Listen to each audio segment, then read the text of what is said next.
There is an absolute ton of edible things in the woods if you know what you're looking for. It could be as obvious as this wild apple, or as inobvious as the root of this burdock plant. Fact of the matter is, if you know what you're looking for, there is an absolute ton of wild food that you can gather, that you could use in a survival situation or in a bug out situation, wilderness living, camping, you name it. Knowing it is always a good thing. So let's go have a look and see what we can find. Hi guys, Dave here with another wild edible for you. I've seen a number of videos that tell you how to prepare wild black walnut for consumption. I haven't really seen anything that actually shows like proper identification. Now, I don't think that it has a toxic look-alike, but it does somewhat resemble some trees, sumac, things like that.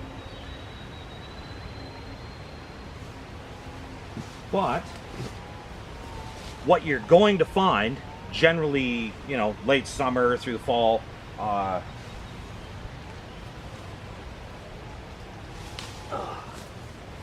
would be these.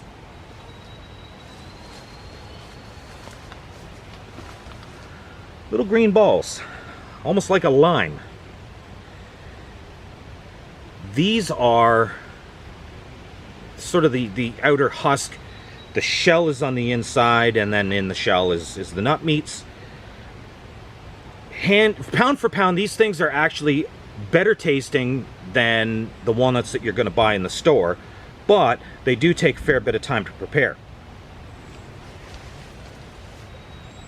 I'm not going to get into that just yet, because there's tons and tons of videos that'll show you how to prepare these.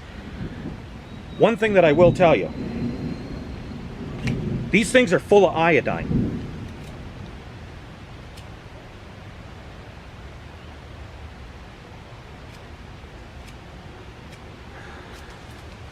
Okay.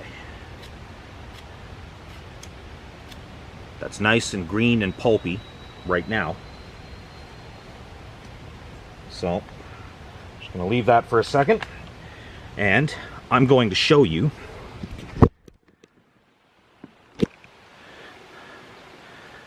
the actual bark of the tree.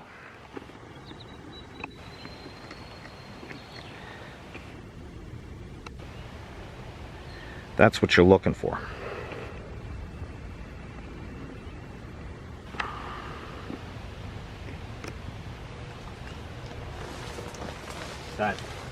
That rough kind of, it's similar to some trees, but this kind of bark with these kind of leaves generally mean you're probably going to find these on it, and if you do, then you know you've got black walnut. Now, aside from this being an absolute beautiful wood for building furniture, countertops, all kinds of, I'm actually making a knife handle out of the heartwood of one of these. It's an absolute beautiful wood. I don't know how well the lighting is, but you can see it's already starting to turn that sort of orangey, you know, kind of, eventually it'll go like a red, and then it'll darken and darken and darken, and it'll turn almost black. There's a lot of iodine in here, so you got to be careful handling it because it'll stain your hands for days, sometimes even weeks. As for how much, I don't know if there's enough iodine in here that you could possibly purify water. It's something that I looked into. I've done a little bit of research. So far I haven't found anything that says that you can use this iodine to purify your drinking water. But in an absolute all-out emergency, it might be possible.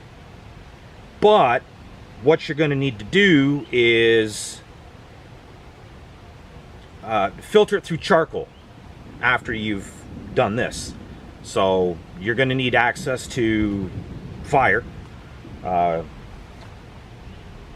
at least a fire pit where somebody's had fire, in order to do that. Now, don't take my word for it. I haven't found anything that says it would work. But it is a possibility, and in an all-out emergency, it's probably better to try that than it is to just drink water straight from the wild and risk getting like Cryptosporidia or Giardia. So, there you have it. Black walnut. It's a beautiful wood. It's a delicious wild edible if you have time to prepare it, and it might possibly be able to purify water because of the iodine content. When I know, I'll let you guys know. That's the best I can say. So yeah, I hope you enjoyed that. Have a good one, and I'll see you in the next one.